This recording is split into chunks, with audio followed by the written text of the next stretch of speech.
meus queridos amigos, internautas, nossos seguidores deste nosso canal, nessa nossa jornada no tempo e no espaço.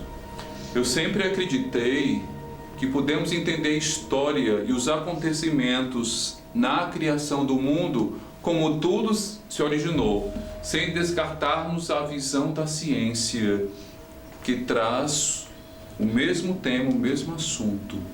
Mas acredito também, como padre, que Deus, após criar os céus e a terra, após criar o ser humano à sua própria imagem e semelhança, deu-lhe o poder do conhecimento e também da ciência. Que aqui não vamos discutir nada sobre o pecado original. Nosso programa é mais histórico, cosmológico e científico que teológico. Mas deu ao homem o dom do conhecimento entre escolher o bem e o mal. Ou seja, nós seres humanos temos o poder do raciocínio e o poder sobre as plantas e os animais. É assim que nós somos semelhantes ao Criador de todas as coisas. Além disso, em Gênesis, esse primeiro livro da Bíblia, acompanhamos também a evolução de tudo isso segundo os olhos céticos da ciência atual. Nosso programa procurará descrever a transformação do caos em sua ordem cronológica ao longo dos 6 dias ou 6 bilhões de anos. No 7º dia, havendo Deus terminado toda a sua obra, diz o livro do Gênesis que Deus descansou e abençoou o dia e o santificou.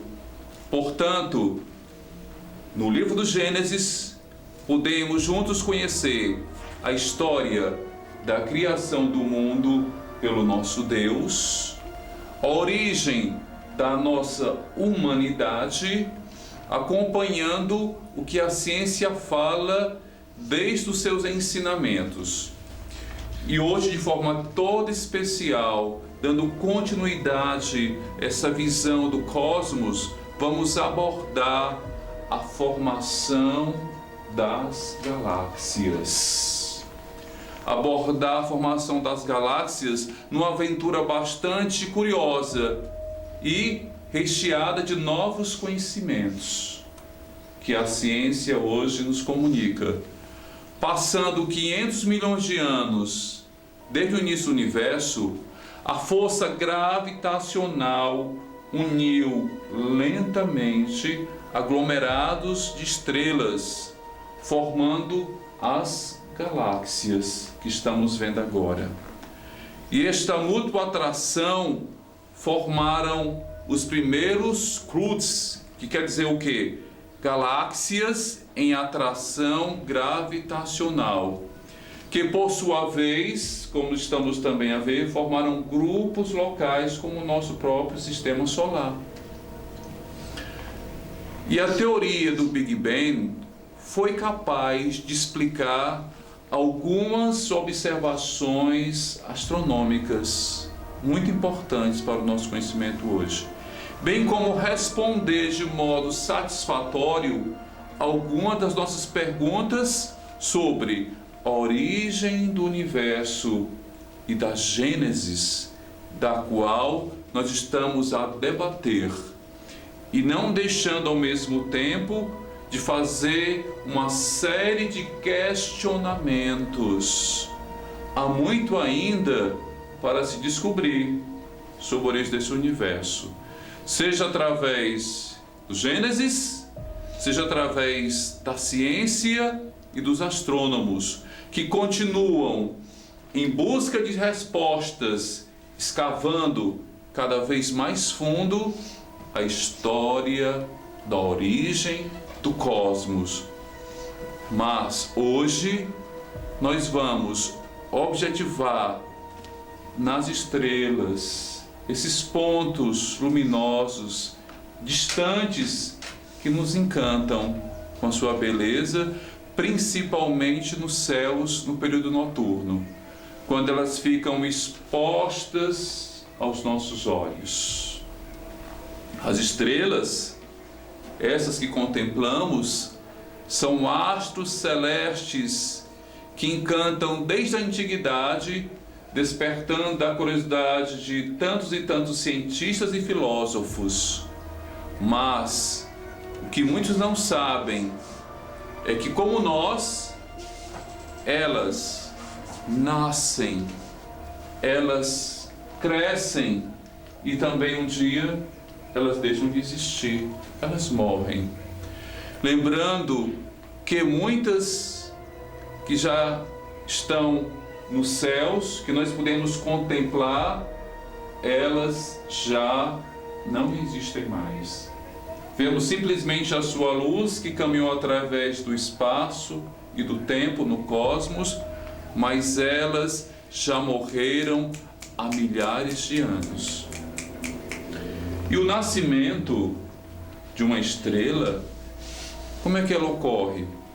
Ela ocorre nas nebulosas, que são inúmeras, imensas nuvens de gás, compostas principalmente por hélio e hidrogênio.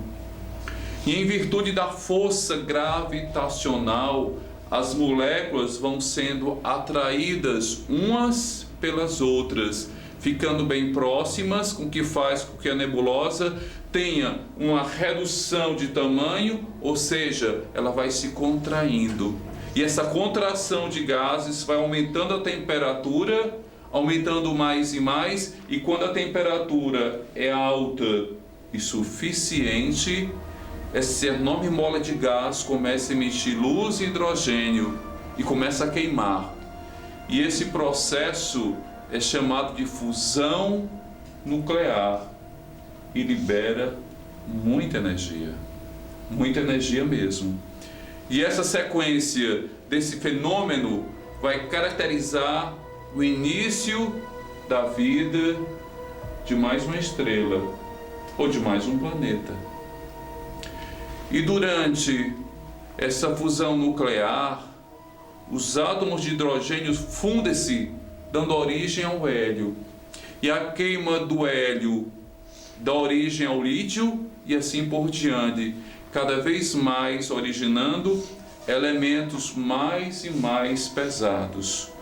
Conforme o combustível que é consumido, a temperatura vai aumentando e a estrela vai sofrer uma grande expansão. E nessa fase, ela é chamada de gigante vermelha. E após esse estágio, a força gravitacional passa a prevalecer e essa grande estrela gigante vermelha, ela começa a encolher. E no interior das estrelas, a temperatura é muito alta. Por exemplo, o núcleo do Sol chega a 15 milhões de graus Celsius, o nosso Sol, 15 milhões de graus Celsius. Porém, encontramos na Escritura Sagrada uma ordem primordial de Deus dizendo, no Gênesis, faça-se a luz, e a luz foi feita. E Deus viu que a luz era boa e fez separação entre a luz e as trevas. Dia e noite, assim o chamou. E foi a tarde e a manhã do primeiro dia da criação. A ciência nos explica que o tempo de uma estrela viverá da sua massa. Quanto maior for a massa, mais calor e luz ela liberará. Sua morte acontece quando tiver queimado todo o seu combustível, toda a sua energia, todo o seu calor. E ela termina apenas quando passa a produzir ferro, que é um processo que consome energia. E a partir de então, ela resfria e diminui dramaticamente seu tamanho, transformando-se completamente em ferro. E com essa contração, as partículas que estavam na superfície da estrela vão a altíssima velocidade em direção ao centro. E quando se chocam com o núcleo, são ejetados para o espaço sideral. E assim vemos que os planetas, como nós, também morrem. E esses gases são liberados no espaço e, consequentemente, vai dar origem a uma nova nebulosa. Lembrando a lei de Lavoisier, que neste universo nada se cria, nada se perde, tudo se transforma. De onde podem surgir novas estrelas, novas e novas realidades, galáxias e planetas.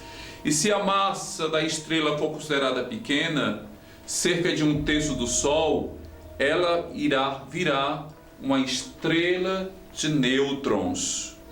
Já se a massa for maior, ela pode se transformar até num buraco negro, que para nós ainda é um mistério. Lembrando aqui que o nosso Sol, que nos ilumina, que nos aquece, que nos dá oxigênio, tão importante para a nossa vida e a vida de tudo que existe no nosso planeta, também é uma estrela. Uma estrela que também irá se consumir, porque a vida, toda ela no universo, é constituída de nascer, viver e morrer. Essa é a lei da natureza, que dela nada e ninguém pode ignorar ou fugir. Bem, por hoje é só. No nosso próximo episódio, falaremos sobre o nosso Sol, o nosso astro-rei, que na verdade é a estrela mais próxima do planeta Terra. Obrigado por assistir o nosso vídeo. Não deixe de dar o seu like. Se você gostou, se inscreva no nosso canal. Compartilhe este vídeo com seus amigos e familiares e até o nosso próximo encontro no nosso grande viagem através do tempo e do espaço. Gênesis, o nosso programa que é meu e é de vocês, uma jornada no tempo e no espaço.